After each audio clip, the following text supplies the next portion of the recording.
कुंभ माने होता है कलश। और जैसे कलश में जल के करोड़ों परमाणु इकट्ठे रहते हैं, समाविष्ट रहते हैं, विद्यमान रहते हैं, उसी प्रकार से कुंभ की तरह एक स्थान पर लाखों करोड़ों लोग एकत्रित हों, इसको कुंभ कहते हैं। यहाँ तीर्थराज प्रयाग है।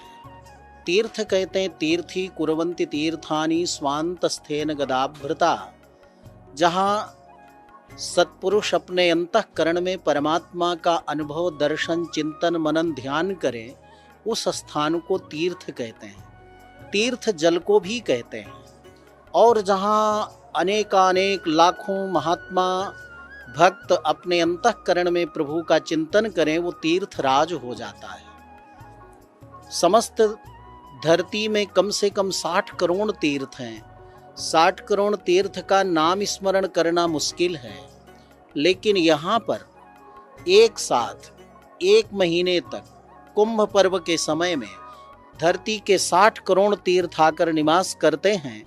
तो यहाँ जो भी निवास करे, स्नान करे, भजन करे, दर्शन करे, उसको 60 करोड़ तीर्थों का लाभ पुण्य प्राप्त होता है। संगम कहते हैं जहाँ 2 नदियों का मिलन होता है। यहाँ तो गंगा, यमुना, सरस्वती तीनों नदियों का संगम है। साथ ही साथ सरस्वती नदी प्रगट नहीं है, गंगा यमुना प्रगट है। सरस्वती नदी को प्रकृति ने, परमात्मा ने इसलिए अप्रकट रखा है क्योंकि महात्माओं के मुखारविंद से सरस्वती नदी प्रकट होती है। इसलिए जगह जगह प्रवचन है, सत्संग है, भजन है, संकीर्तन है। ये महात्माओं के मुख से जो सरस्वती प्रकट हो रही है। गंगा यमुना में स्नान और सत्संग में स्नान, तब इस कुंभ की स्नान की पूर्णता होती है। श्रुति प्रमाणम स्मृतयः प्रमाणम पुराणमप्यत्र परम प्रमाणम यत्रास्ति गंगा यमुना प्रमाणम सतीर्थराजो जयति प्रयागः।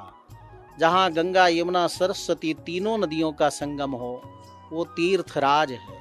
प्रकृति ने यहाँ राजा का लक्षण भी दे रखा है। प्रयाग को इतना विशाल क्षेत्र ही सिंहासन है, बट वृक्ष छत्र है, गंगा यमुना की उत्ताल तरंगे ही चमर है।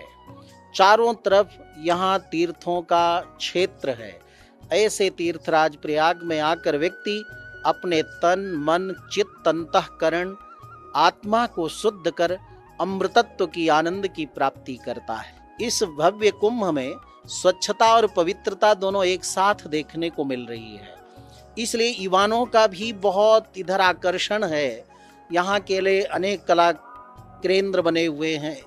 यहाँ के सुंदर जो है घाट बने हुए हैं, नौकाएं हैं, यहाँ सुंदर दिव्य भव्य शिविर लगे हुए हैं।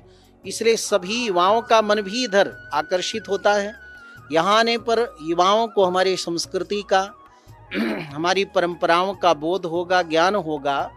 तो जो पाश्चात्य लोग हमारे युवा बहन भाइयों को या विधर्मियों ने हमारे भाई बहनों को, युवाओं को जो भ्रमित करते हैं, हमारे देवी देवताओं के बारे में, हमारी परंपराओं के ऊपर अनेक प्रकार के जो प्रश्न उठाते हैं, वो सब उनका समाधान हो जाएगा।